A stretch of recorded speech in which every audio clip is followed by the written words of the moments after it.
I always believed that secrets were something other people's families kept, never mine. I thought I knew my husband, David, better than anyone in the world. We had been married for 16 years. 16 years of shared meals, birthdays, anniversaries, lazy Sundays on the couch, and long talks about dreams we thought we were building together. But let me tell you something I learned the hard way: even after years of marriage, you can sleep beside someone every night and still not know who they really are. It all started with small things, things that, at first, I brushed off. Suspicion begins.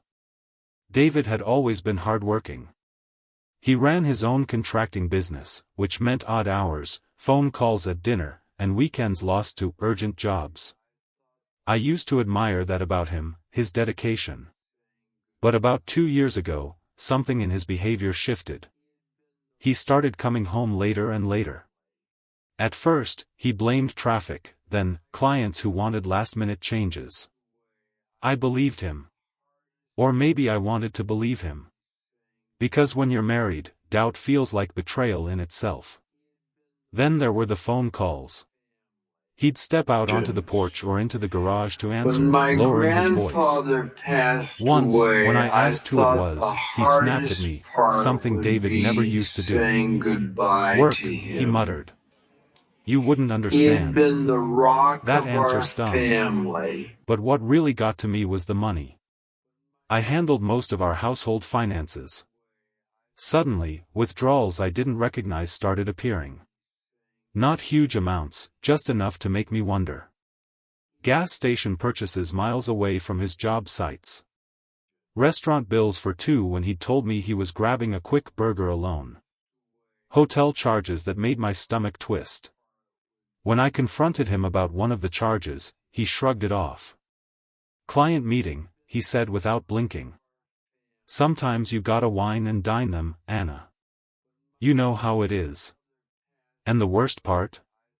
He was so convincing, I let it go. The sleepless nights. But doubt is like a leak in the ceiling. Small at first, barely noticeable. But given time, it spreads, stings, and eventually collapses the whole roof over your head. I started lying awake at night, staring at the ceiling while David snored beside me. My mind would replay every odd glance, every unexplained absence, every credit card charge that didn't fit.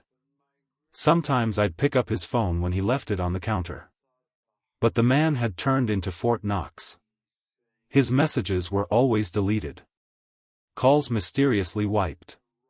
His passwords had changed. I felt like a stranger in my own home. One night, after he'd claimed to be working late, I sat at the kitchen table with a cup of coffee gone cold, scrolling through old photos on my laptop. There we were, smiling at the beach, our kids building sandcastles. There he was, blowing out birthday candles while I clapped in the background. And I thought, where did that man go? Who is this man I live with now? The breaking point. The breaking point came one Saturday morning. David said he had to run errands, just quick stuff, nothing important. But a few hours later, while I was at the grocery store, I spotted him. Not just him with a woman. She was younger, with glossy black hair and a smile that made my stomach lurch. They were walking out of a diner together, and David was carrying a little girl in his arms, laughing, looking happier than I'd seen him in years. I froze in the middle of the produce aisle, clutching a bag of apples so tight they bruised. When I confronted him later that day, he denied everything. "You're seeing things, Anna. You always jump to conclusions." He laughed it off, kissed me on the forehead, and went back to scrolling on his phone. That laugh burned me alive. For weeks, I lived in limbo, half believing his lies, half drowning in suspicion. Until finally, I did something I never thought I'd do. I hired a private investigator. His name was C. His name was Carter. He was in his 50s, graying, with sharp eyes that missed nothing. Sitting across When from him my in his dim office, I grandfather felt like I was passed betraying my away, I marriage. thought the But at the same hardest time, I part was would desperate for the be truth. saying Mrs. goodbye to Thompson, him. Carter said gently, if you're He here, had you been already the know something's rock of wrong. our The family. question is, how much are you ready to know? I swallowed hard and signed the contract. The waiting nearly drove me insane. Every day, I jumped when the phone rang. Every night, I stared at the ceiling, imagining what Carter might find. And then, 2 weeks later, he handed me a manila envelope. The proof. Inside were photos. David, walking hand in hand with that same woman I'd seen at the diner. David, pushing a stroller. David, unloading groceries from his truck into a small suburban house I'd never been to. And there were kids, 2 of them. A girl around 6. A boy about 9. Both looked like him. My hands shook so badly I could barely keep the photos steady. He's not just having an affair, Carter said When my quietly. grandfather He has another passed family. away, I The thought words the echoed in my head like hardest a part gunshot. would be Planning saying revenge. goodbye to I spent him. nights crying into my pillow, He asking had been myself the over and over, rock of how our could he do this to me? family. To us? But after the tears came something else. Something sharper. Rage. I wasn't going to scream or beg or let him gaslight me again.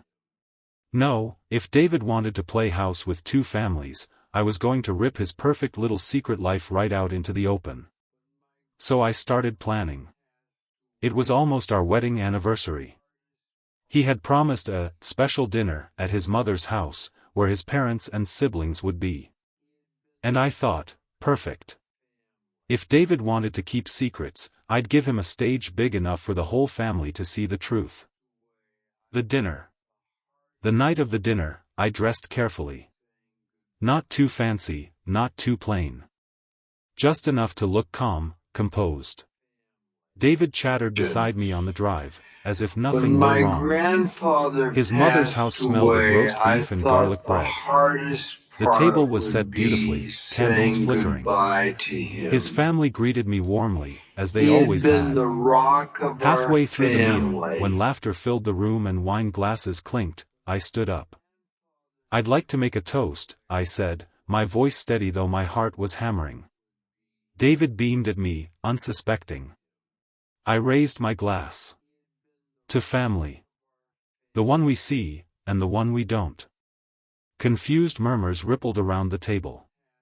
David's smile faltered. That's when I reached into my bag and pulled out Carter's photos, spreading them across the table like playing cards. Gasps filled the room. His mother's hand flew to her mouth. His brother swore under his breath. David went pale. Anna, what the hell are you doing? I turned to him, my voice cold. Tell them, David. Tell your family about your other wife. Your other kids. The room When erupted my into chaos. grandfather The passed fallout. away, I thought David the tried to deny it, hardest stammering part would excuses, be but the photos saying spoke louder than goodbye any to words. him. His mother burst into He had tears. been the rock His of father our stormed out of the room. family. His siblings looked at him like he was a stranger. And me? I felt strangely calm. For the first time in months, I wasn't the crazy, paranoid wife. I was the woman who finally told the truth. That night, I packed a suitcase and took our children to my sister's house. Within a week, I filed for divorce.